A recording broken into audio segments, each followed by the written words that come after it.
Well, as we all know, it's important to prioritize your mental health. A new initiative created through a partnership with the Urban League of Eastern Massachusetts is hoping to bring Black men into the conversation about mental health.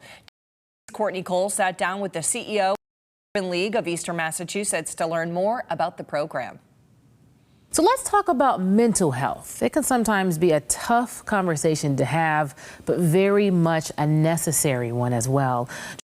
Now is Rasan Hall, President and CEO of the Urban League of Eastern Massachusetts, who's actually here to tell us all about a new initiative that's working to welcome Black men into the conversation around mental health. President Hall, thank you so much for being here with us. Thank you for having me. I'm very excited to talk about this. So the Black Male Mental Health Initiative, how did this all come to be? It began with the recognition that there are significant mental health issues in the Black community, and particularly with Black men.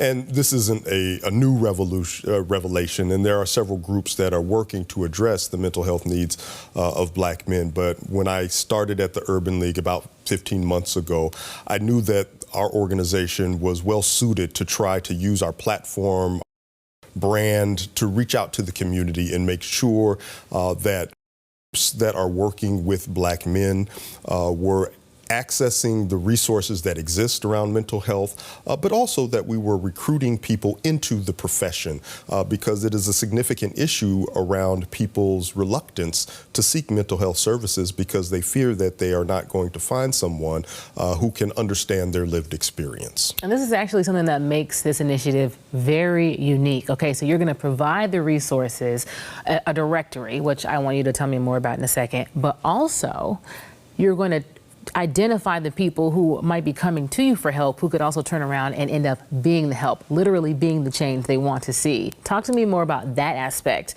of the initiative. I think we're fortunate in that a partnership with Takeda Pharmaceuticals to fund this health equity initiative, but also a wonderful partnership James College, who is one of the leading educators in the behavioral health field. And so they have the resources, but also the staff and to ensuring that the talent pipeline reflects the communities that need to be served. So there is this resource journal or guide that we are creating, and there are several like it. I don't think we're doing anything that's revolutionary, but we're trying to put it all in one place for the folks who are running a men's group, or the person that people go to in the barbershop, or working with system-involved youth, making sure that those resources are readily available to them, that people know about them, but also trying to identify the people who are the perfect candidates to pursue a behavioral health either certificate, undergraduate, or graduate degree. If somebody is leading their men's group at church and is able to help people navigate the complexities of their lives, they very well may be somebody that should consider being a counselor or a clinician. And a big part of even seeking out help beyond the non-traditional ways like the barbershop or the nail salon or the hair salon is having a clinician, having a psychiatrist, having a psychologist that looks like you, because then you feel like that's a safe space to really unload everything that's going on. Yeah, there's roughly 2% of behavioral health providers are Black. And so to your point, not that someone who's white can't be my psychiatrist or clinician, but that may cause some reservations or some trepidation on my part, because I don't want to have to second guess whether or not somebody is going to question whether or not my perception on structural racism is a real or perceived thing.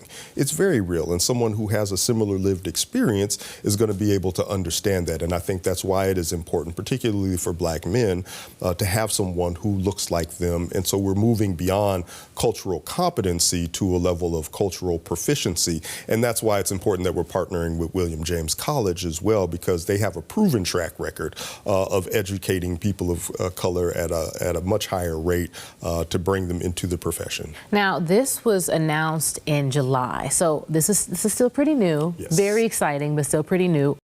What momentum have you seen so far? So far, we've had a lot of people talking about it. We've had people checking out the resource guide that we have currently posted on our website. We're adding more resources to it regularly. And we're working on building out the recruitment piece to get more people into William James College's Behavioral Health Corps, to get people the certificates that they need, and exploring ways people into their degree programs as well. And so over time, we're going to continue to build that out, have more resources available, and have more people connecting with the groups or individuals directly. Now, the important thing for people is that they hear this, they hear the resources available, but also this is something the community has to buy into, right? Everybody has to be on board together to really make this effective. So what is your message to the community now that they have this information? To take advantage of it. And I think that's an important piece of it. How do we change the narrative around mental health and well-being in our community? We're starting to see it trend in a positive direction. Coming out of the pandemic, people are recognizing how the pandemic exacerbated their mental health. We've seen the studies and reports on the impact of social media on people's sense of self, particularly young people. There's a greater awareness and receptivity to seeking mental health services. And so we want to continue having that conversation. We want to continue normalizing the idea that, especially for Black men and men of color more generally, that it is appropriate, not just okay, but it is appropriate to seek mental health services. And so programs like ours or other programs that exist, there's groups like Dee Dee's Cry, the Black Men and Boys Commission of the City of Boston have resources. We are additive to that because the need is so great. We could create 5 more programs like this, and I still don't think it would capture all of the concerns out there, but we're doing our part right along with all of the other organizations that are doing it. What do you say to organizations and people who are watching that say, I want to get on board, this need is so great, I also get involved? Yeah, so first, people should come to the Urban League's website, ulem.org, and you can find more information about it. And I think opportunities to get engaged through our website, but spread the word. Let people know that this resource exists. And I think it's also important to look at William James College as a resource as well. Well, we thank you so much for taking this time today to make sure that people know about this resource, and we look forward to continuing to follow it since it is a new initiative.